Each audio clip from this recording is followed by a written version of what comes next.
आप कैसा ये सब चीजें बर्दाश्त करते हैं? ये खुलेआम आपके खिलाफ झूठ बोलते हैं, आपको गुस्सा नहीं आता है क्या? मुझे आता है गुस्सा, मुझे भी आता है, खराब मुझे भी लगता है, लेकिन फिर मेरे सामने दो सवाल आ जाते हैं कि क्या मैं महज चंद लोगों की वजह से मैं अपने चाहने वालों को छोड़ दूं?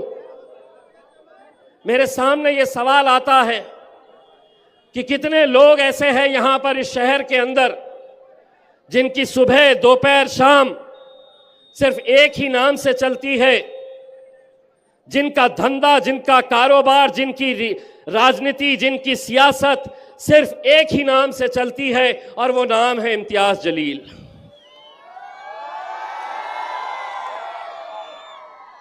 इनके धंधे, इनकी दुकानें, इनकी हर चीज खत्म हो जाएगी। अब मैं एक सवाल करना चाह रहा हूं मेरे उन मुखालिफिन का जो मेरे खिलाफ मैदान के अंदर उतरे हैं। मैं तो अल्हम्दुलिल्लाह जो भी फैसला आए, मैं भारतीय जनता पार्टी के खिलाफ लड़ रहा हूं और जिंदगी भर लड़ता रहूंगा अल्हम्दुलिल्लाह। लेकिन तुम अपनी जब महफिलें सजाते हैं, तुम अपने जब जलसे इसी रास्ते के ऊपर जब तुम सजाते हैं, तो क्या कभी तुम भारतीय जनता पार्टी शिवसेना का जिक्र करते हैं? तुम्हारी तकरीर की शुरुआत होती है इम्तियाज जलील के नाम से और खत्म होती है इम्तियाज जलील के नाम से। यानी कि मतलब यह है कि तुम स्टेज पर तो खड़े हैं एक शख्स बोलकर, लेकिन तुम्हारे मुंह में जो जबान चल रही है वो अतुल सावे की और भारतीय जनता पार्टी की जबान बोल रहे हो तुम। उनमें हिम्मत नहीं है, वरना खुली चुनौती है। जिस प्लेटफॉर्म के ऊपर अतुल सावे, जगह तुम्हारी, दिन तुम्हारा, वक्त तुम्हारा, तुम तय करो और आओ हम बहस करते हैं सियासी तौर के ऊपर कि तुमने इस इलेक्शन के अंदर क्या मुसलमानों को पैसा देकर तुमने खड़ा नहीं किया है। एक बात मैं कहना चाहता हूं, मैंने आज तक उनका नाम नहीं लिया, लेकिन आज मजबूरन मुझे यह कहना पड़ रहा है, डॉक्टर साहब, आप हमारे पार्टी के सीनियर लीडर थे। आप आज जिस पैसे का दंगा नाच कर रहे हैं, आप हो सकता है उस पैसे से कुछ वोट खरीद सके, लेकिन यह आवाम की मोहब्बत बिकने वाली नहीं है। यह आवाम को आप पैसों से खरीद नहीं सकते हैं। मैं आज ये जरूरी समझता हूं, आज मैंने उनका एक इंटरव्यू देखा जहां पर उनकी इतनी जुर्रत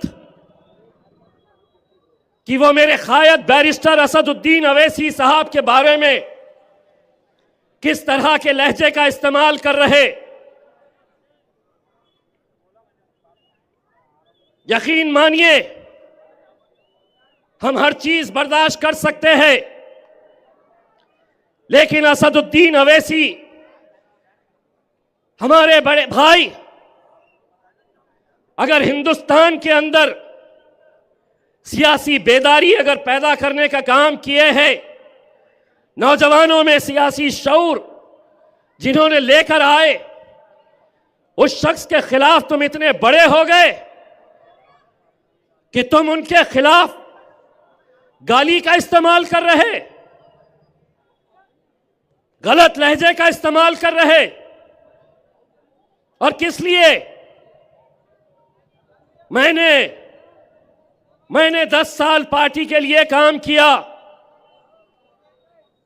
डॉक्टर साहब, कभी हैदराबाद जाइए, 25-25 साल, 30-30 साल के वहां के मजलिस के कारकुन, मजलिस से मोहब्बत करने वाले, कभी आज तक असद साहब के फैसलों के खिलाफ नहीं गए। एक टिकट की वजह से आप मेरे खिलाफ बात कर रहे। पूछिए असदुद्दीन अवैसी साहब से, जब वो पिछला इलेक्शन हारे, मैं गया था असद भाई के पास। पूछ लीजिए असद भाई से, मैंने कहा था असद भाई उन्होंने मेहनत किए थे, हार गए, उनको हम पार्टी का एक अहम पोस्ट देनी चाहिए। मेरे बोलने के ऊपर मैंने असद साहब से गुजारिश की थी, तब जाकर उन्हें महाराष्ट्र का कार्याध्यक्ष का पोस्ट दिया गया था। आज एक टिकट नहीं दिया गया तो इम्तियाज जलील ऐसा, मजलिस ऐसी।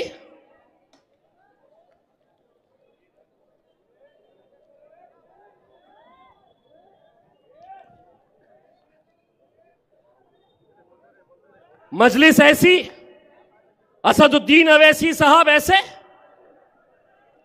क्या हम ये नहीं जानते हैं? डॉक्टर साहब, लीजिए एक और खुलासा करता हूं। लोकसभा के इलेक्शन के वक्त आपने कैसा किरदार अदा किया था, एक एक सबूत बैरिस्टर असदुद्दीन अवैसी साहब के पास है। यह जीत कर आएगा नहीं, खैरे को चलाओ। आपका दामाद डॉक्टर हर पेशेंट को पकड़ पकड़ कर यह कहता कि इम्तियाज जलील जीतने वाला नहीं है, खैरे को वोट दो।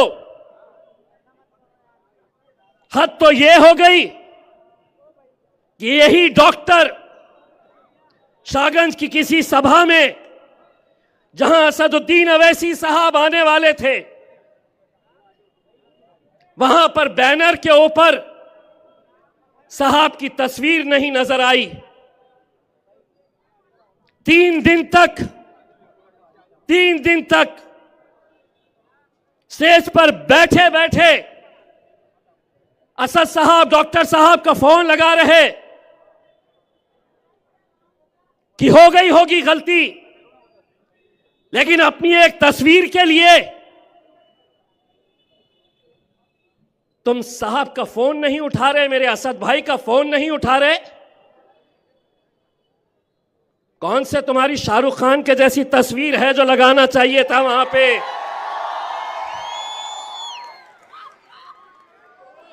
कौन सा तुम्हारा खूबसूरत थोबड़ा था कि वहां पे इतनी बड़ी तस्वीर लगाते?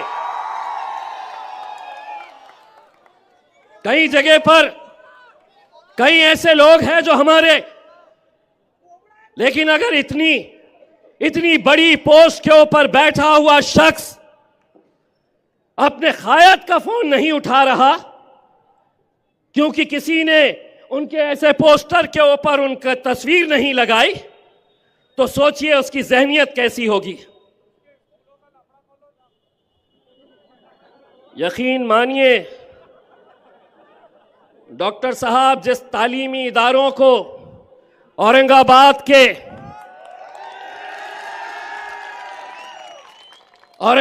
के वो गयूर मुसलमानों ने बड़ी मेहनतों के साथ खड़ा किया था, 2 नंबर के धंधे करके तुमने कैसे हथियाए थे, सारा शहर जानता है। 34 केसेस है तुम्हारे ऊपर, उसमें सबसे ज्यादा केसेस काहे के हैं पता है? बेईमानी के और धोखाधड़ी के केसेस है। इम्तियाज जलील के ऊपर अल्हम्दुलिल्लाह केस है,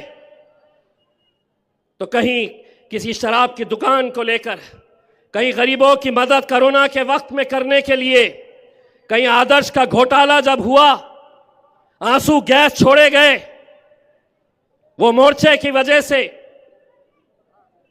मैं आप लोगों को सिर्फ ये बात कहना चाहता हूं मेरे भाई, अगर आप ये समझ रहे हैं कि यहां पर वोट हम बांट देंगे, हमारा वोट बढ़ जाएगा, जो भी फैसले जो भी कर रहा है मैं सर आंखों पर रखता हूं, लेकिन मैं भी जब मैदान में उतरता हूं तो मैं भी इस्तिखारा करके निकलता हूं। मैं भी अल्लाह की रजा इस्तिखारा की नमाज पढ़कर, मैं अल्लाह की रजा लेकर और यही दुआ करता हूं, या अल्लाह ये मेरे लिए, मेरी कौम के लिए अगर बेहतर है तो तू मेरी मदद कर। और वो तमाम लोग जो मेरे खिलाफ आज हुक्म जारी कर रहे हैं, मैं उन्हें बड़े अदबन इल्तिजा के साथ ये कह रहा हूं, अगर अपना ईमान के ऊपर यकीन है तो एक बात ये भी समझ लेना, अल्लाह ने ये कहा है तो इज़्ज़ मन तशा व तज़िल्ल मन तशा, इज्जत का और जिल्लत का देने वाला खुदा है मेरे भाई।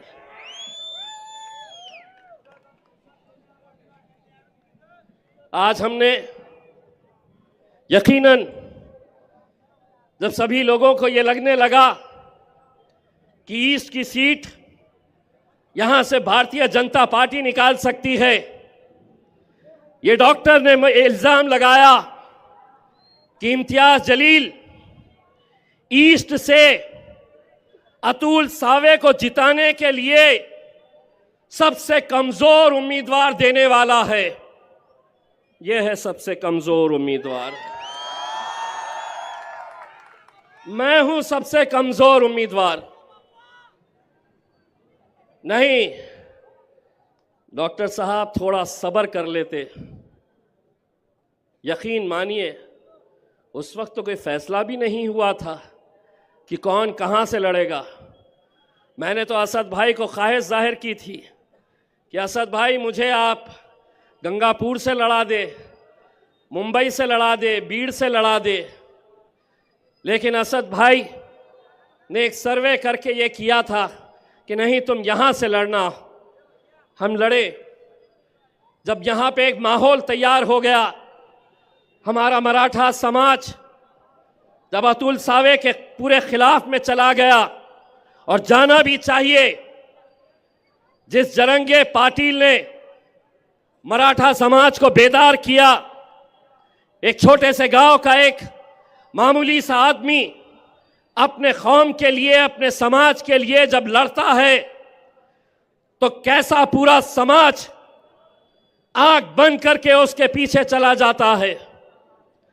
जब उन्हें यह एहसास हुआ कि मराठा समाज हमारा साथ नहीं देगा, अतुल सावे गार्डियन मिनिस्टर थे, जब वहां पर जरंगे पाटिल और उनके समर्थकों पर लाठीचार्ज किया गया, ये इम्तियाज जलील है, महाराष्ट्र के, हिंदुस्तान की पार्लियामेंट के अंदर महाराष्ट्र के 48 मेंबर ऑफ पार्लियामेंट है, लेकिन उस पार्लियामेंट के अंदर किसी और ने नहीं, इम्तियाज जलील ने खड़े रहकर पूरे पार्लियामेंट के अंदर जरंगे पाटिल का नाम लेकर यह कहा था कि हमें सीखना चाहिए जरंगे पाटिल से, जिसने एक आदमी ने पूरे महाराष्ट्र की नाक में दम करके रखा है हुकूमत की। जरंगे पाटिल साहब ने यह कहा है कि हम उनका साथ देंगे जो हमारे मुद्दे को उठाएगा। जरंगे साहब, आपने तो मुझसे बोला भी नहीं था, लेकिन उसके बावजूद, चाहे वो मैं हूं या मेरे कायद बैरिस्टर असदुद्दीन अवैसी साहब हो, उन्होंने हमेशा आपका समर्थन किया है, तायीद किया है। और मैं आज आपको इस एफिडेविट के जरिए, इस वचननामा के जरिए मैं और नासिर सिद्दीकी ये आपसे वादा करते हैं कि एक बार हमें आप विधानसभा भिजाइए, आपके लोग इतना नहीं बोलेंगे जितना हम लड़ेंगे आपके लिए। ये है एफिडेविट। लेकिन अगले 2-3 दिनों के अंदर क्या क्या साजिशें होने वाली है, आप अच्छी तरह से समझ सकते हैं मेरे भाई। आप ये समझ लीजिएगा कि किसी के बोलने पर अगर हमारा यहाँ का वोट अगर तकसीम हो गया तो आप समझ लीजिएगा वो वोट सीधा भारतीय जनता पार्टी की झोली में जाने वाला है। सरकार उनकी है, प्रशासन उनकी है, पुलिस उनकी है, हर तरीके से वो अपने बल का, अपनी ताकत का इस्तेमाल करने वाले हैं। हमारी आपकी ये जिम्मेदारी है कि हम लोग इस इलेक्शन को कैसे लड़ते हैं। 20 तारीख हमारे लिए बहुत मायने इसलिए रखता है, और ये सीट जो है, यकीन मानिए सारे हिंदुस्तान की नज़र इसलिए लगी हुई है कि सभी लोग जानते थे कि यहाँ पर मुझे हराने के लिए 28 मुस्लिम उम्मीदवार खड़े किए गए थे। 10 तो पीछे हो गए, 2-3 के फॉर्म्स रिजेक्ट हो गए, अब भी 15 है। कौन है ये जिनके 20-20 ऑटो रिक्शा दौड़ रहे हैं, जिनकी सभाओं में, जिनकी रैली के अंदर 300-300, 500-500 वाली महिलाएं भी वहां पर साथ में घूम रही हैं?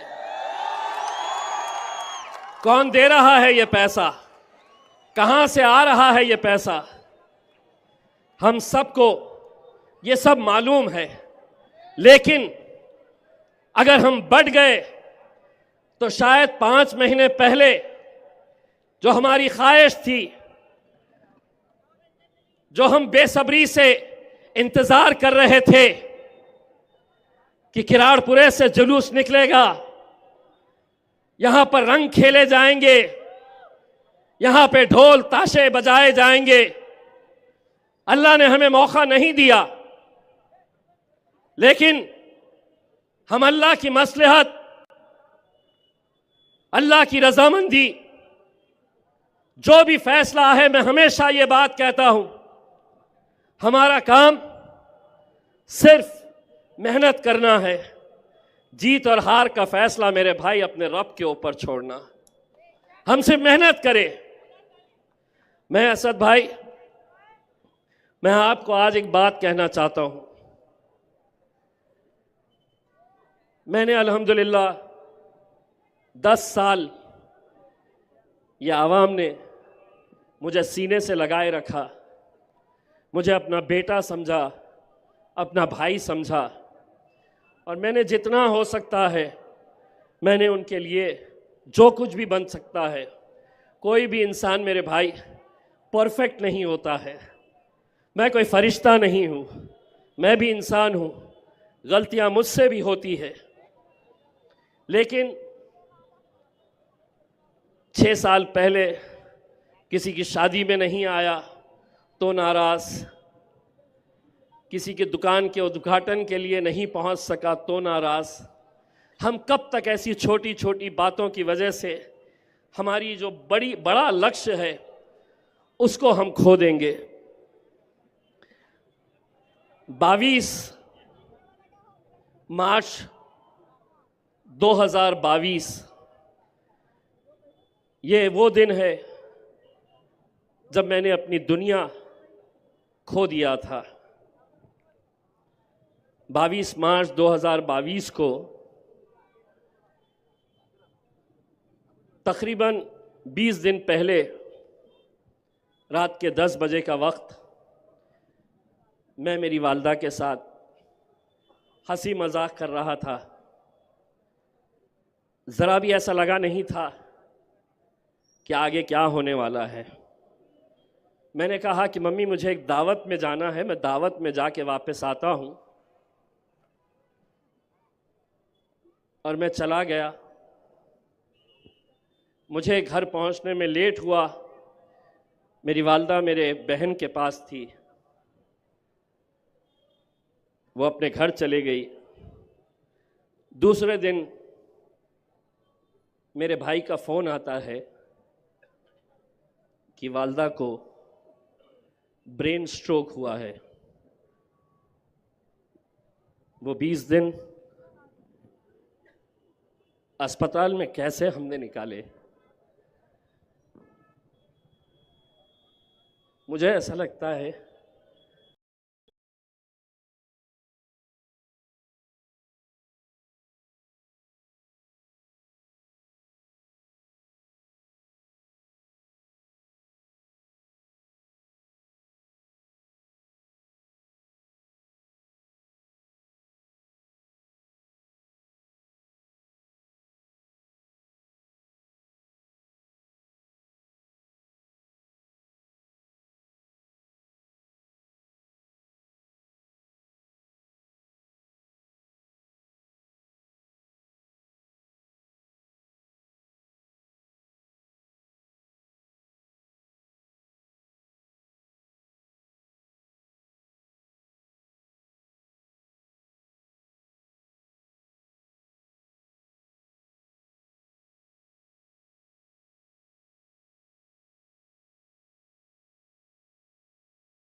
खुलवा दे।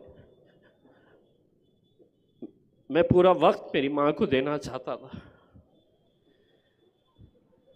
मैं वो स्क्रीन पर देख रहा था कि उसके हार्ट बीट्स किस तरीके से ख़त्म होते जा रहे थे।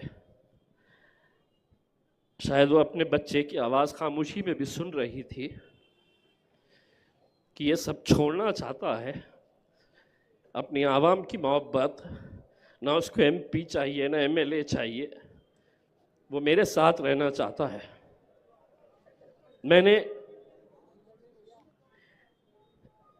हर इंसान अपने माँ से मोहब्बत करता है, लेकिन मेरी दुनिया मेरी माँ थी। इन 10 सालों के अंदर मैं अगर लोगों के करीब गया तो मैं अपनी माँ को वक्त नहीं देता था जितना वो चाहती थी। रात में 1 बजता हो 2 बजता हो, वो बेड के सामने एक स्क्रीन लगा हुआ था सीसीटीवी का, वो इंतज़ार करती थी कि कब गाड़ी आएगी, कब उसका गुड्डू आएगा।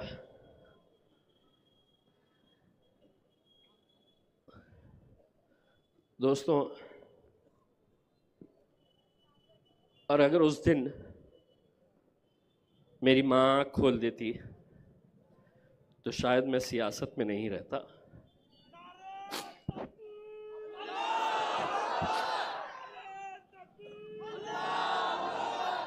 क्योंकि दुनिया में तुम हर चीज़ पा सकते हैं, दौलत, शोहरत, नाम, हर चीज़ तुम्हें मिल सकती है। नौजवानों, मैं तुमसे ही अपील करना चाहूँगा, ये दौलत को जाने मत देना। बहुत खुशनसीब है वो लोग जिनकी माएँ हैं। मेरे वालिद साहब का इंतकाल करीब 30 साल पहले हुआ,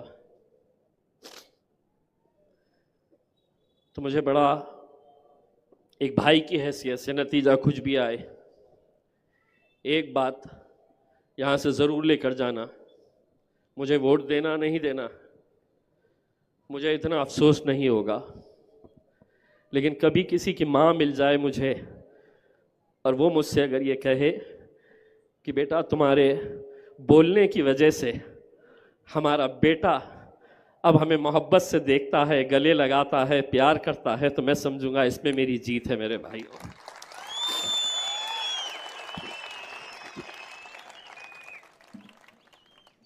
सियासत के अंदर इल्ज़ाम लगाना बहुत आसान होता है, बहुत आसान होता है, लेकिन एक बात ये भी समझ लेना कि हर इंसान को अपने अमाल खुद लेकर जाना है।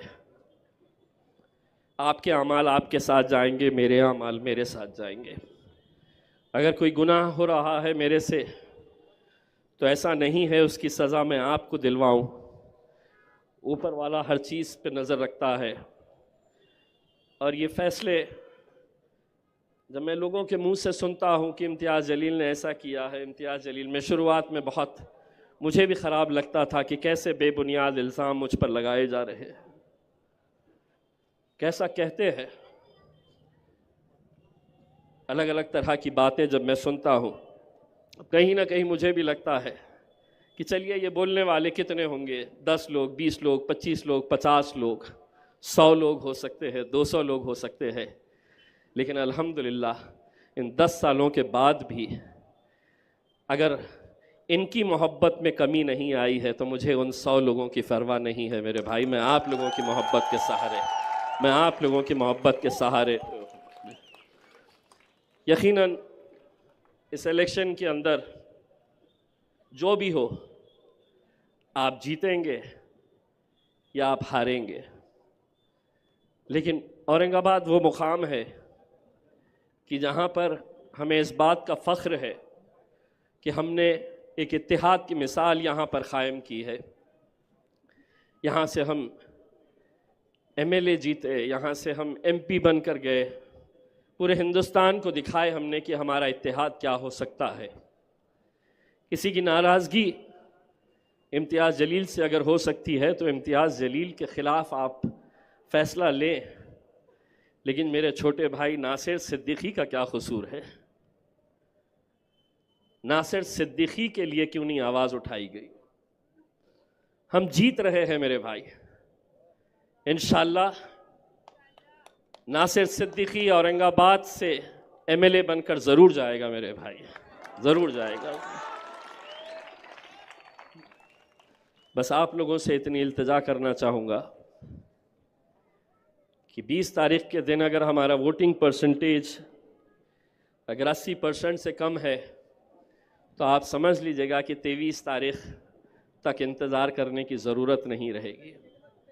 हमारा फ़ैसला 20 तारीख के दिन ही हो जाएगा, क्योंकि उन इलाक़ों के अंदर जिस तरीक़े की वोटिंग की तैयारियां की जा रही है, 5 महीने पहले लोकसभा का जब इलेक्शन हुआ तो 30%, 22%, 52%,